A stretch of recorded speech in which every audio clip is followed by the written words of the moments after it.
What's going on, ladies and gents? Dangerous Boost here, bringing you guys today a mouse review of the Logitech G502. Now, as most of you know, if you watched my last PC Master Race video on the gaming laptop or PC rig, whatever you want to call it, I don't want to offend any of you out there. I don't like offending people. Anyways, I digress. If you saw the last video, you would have remembered my old mouse. If not, I highly suggest you go watch it. It'll probably make you chuckle and understand why I didn't upload too much PC gameplay. But due to recent events and mystical forces of Amazon and gift cards, I have obtained myself a Logitech G502. And today I wanted to give my review and what I think about the mouse and, you know, my honest opinion on it. So, note things to note during this review. I will not be reading up the specs personally because I don't want to butcher anything. Also, I tend to notice with myself personally when I start reading out specs and stuff that I will stutter and sound boring. If I already sound boring as it is, but you know, the specs will be on screen for majority while I'm talking, while some gameplay is going on from PC games I've been playing with this mouse. And then, as I switch over to the actual camera with me using the mouse, and I can show you them showing some of the features, the specs will fade away. But anyways, so as the specs appear on your screen now, let's generally talk about my personal opinions are and likings to this mouse.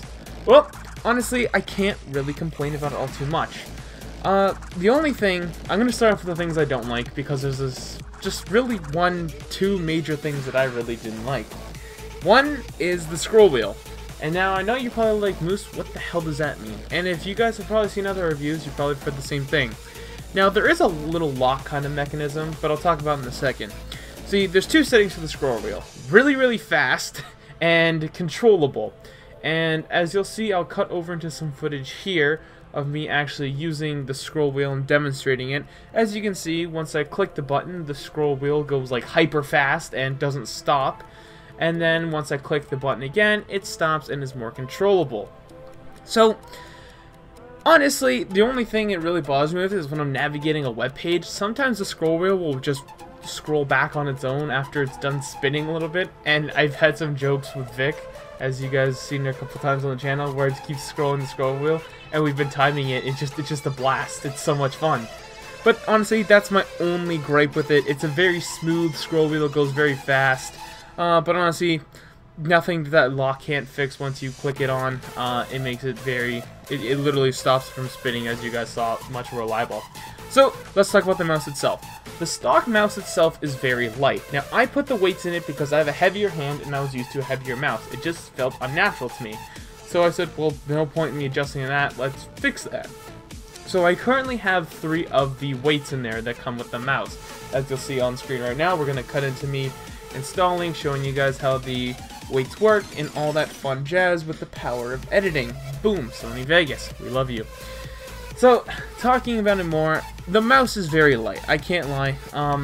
Honestly though, that's not an issue for most people. It's wonderful, the mouse controls beautifully, it glides amazingly with this mouse pad that I also bought here. It's a nice Steel series. Honestly, it controls, it points beautifully. No added acceleration, none of that evil shit that no one likes. It's beautiful, it's clean. The cording, as you guys saw, is great, where the USB goes through. Very strong, very light material. Kind of light, so maybe if you guys have an open desk, it could get a little fall all over the place. So if you want to hold that down, that's another thing I'd recommend it. That was my other issue that I had with it. So, but honestly, it's really great. It feels great. As you guys see, I do have a bit of a bigger hand. Now, it's not an issue for me. I can grip this mouse, even say sometimes I'll lose my proper grip because I am still getting used to PC gaming. Even if I do lose my grip, it's not that the mouse becomes uncomfortable. It's, I just have to readjust myself. I can hold the mouse in pretty much any of the positions that a PC gamer would hold it, and it still stays comfy. Now, let's go ahead and talk a little bit about the software of the G502. Alright, so fair warning, if the audio does sound different, I have switched over to OBS to record my voice for this, so I can get the full Windows software. And if the image does look a little stretched, it didn't fit OBS properly, so I stretched it a little bit. But back on the review. So as you guys can see here, this is the Logitech gaming software. already on the home screen, this is what it looks like as soon as you open it. Now, you have the option immediately, if you want to keep the automatic game detection, use the profile stored on the computer, or you can keep it stored on the onboard memory if you want to bring the mouse anywhere, like unplug it and bring it to your buddy's house and then play, say, Call of Duty or Battlefield there if you have your preset set there, and I'll show you exactly why. Now, I have this to my computer because it's on my computer. So, this is just the main screen. If we navigate down here, this is what we're going to use for reference on the navigation bar. This here is actually allows you to customize the buttons. So I have been fiddling with it. This is my final step. This is currently what I use on Battlefield 3 when I play on the multiplayer side. So as you can see, I've changed. It allows you to change the options here for what you want to do. So normally, actually, I believe I can show you the default settings. There we go, default profile. This default profile is what your mouse does without you playing a game.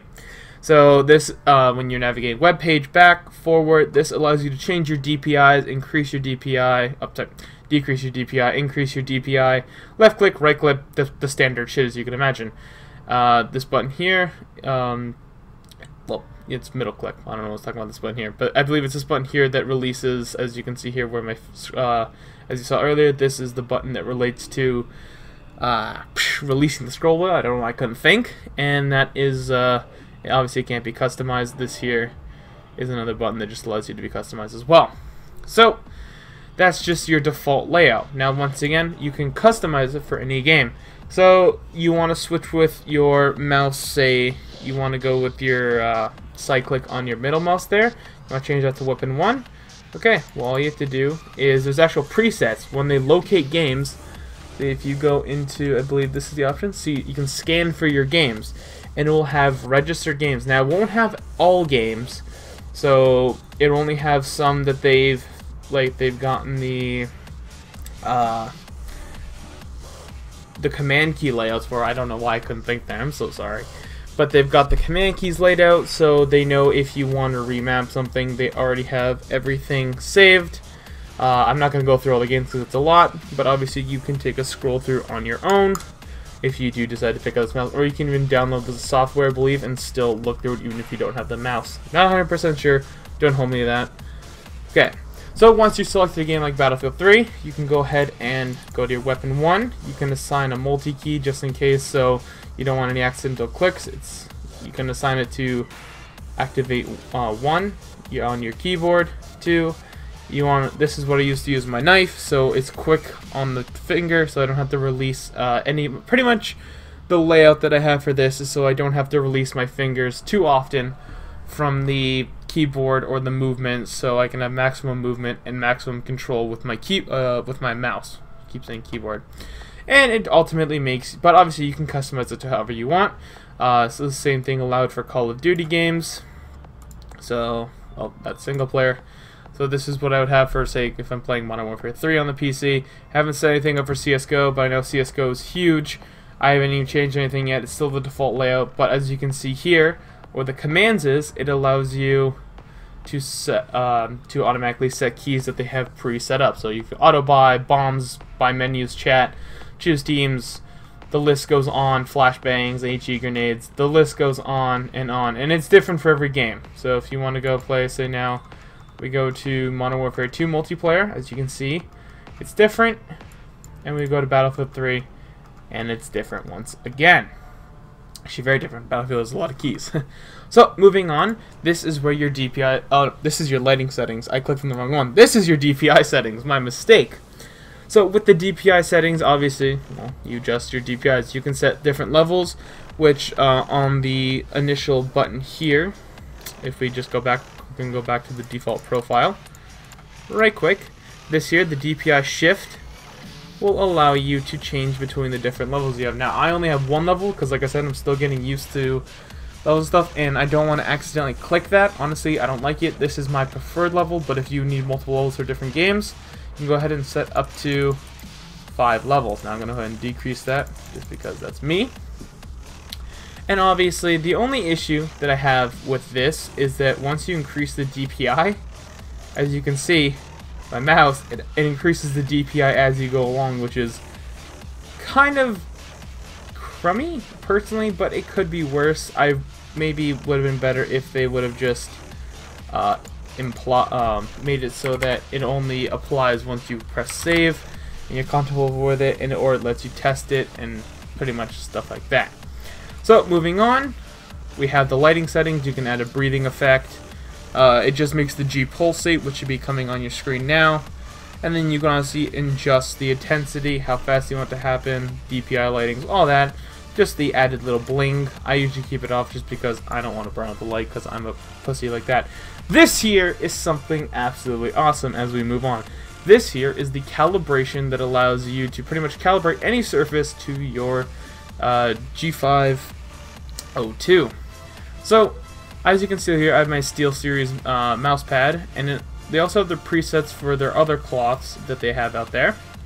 So, you can press retune, which I'm going to just to show you. So, as it says, place the mouse on the surface intended to use, which I'm going to do, and it should be cutting, pretty much, it should be cutting over half and half what I do. So, it would say, press mouse 1 on the surface, as intended, and then draw a figure 8. It will tell you to speed up so I can calibrate properly. Sorry if you can hear the ambient noise, but I'm just doing as it says.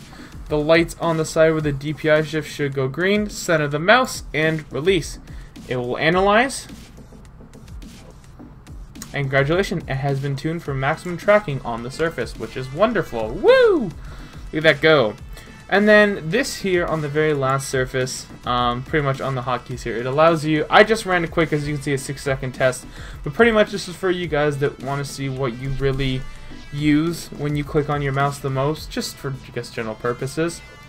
We have the, pretty much you press play with this button here, and what it does, as you can see, the timer is now going up. So, I'm just clicking on my mouse in general right now, just clicking, just clicking, just clicking. And now say this has been a whole day of gaming, or just general things that I would do. I press stop and boom, it tells me what I click the most, the speeds, and everything like that. What color, you can change the colors if you're really into that. But you know, it keeps track of what you've clicked the most throughout the day. Maybe shows you what you're comfortable with, what you need to click more, and if honestly you don't use that, say, button press, you can remove it from your game and so forth. It's a pretty handy feature, I guess. It can be used for a lot of other things. It's the press heat map and then the durations. They're pretty awesome, not gonna lie. It's a nice little feature. Here you have the general settings for your macros, the G502. This is where you update your software, your firmware, the profiles you want to transfer over. Pretty much the gist of it, just the extra stuff in here. This is their support, and obviously their help is right there. So that's pretty much just the software for the mice, and let's get moving on.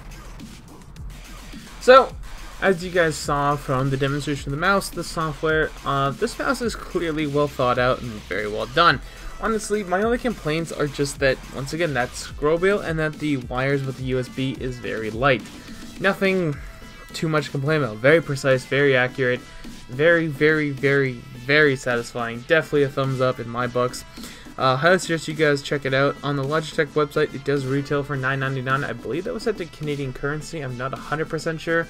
You guys can go ahead and check, but if Amazon has different pricings, you also can check there, as which I got mine from. So guys, that's going to once again wrap up the review for the Logitech G502 gaming mouse. Phenomenal mouse, really great, really outstanding. Definitely an investment that I'm happy with. Can't complain at all. Until it breaks. That's the only moment I guess I can complain. Anyways guys, I'm the Dangerous. I hope you guys did enjoy this video. If you did, don't forget to like, comment, and subscribe, and I'll see you sexy beasts in the next episode. Peace.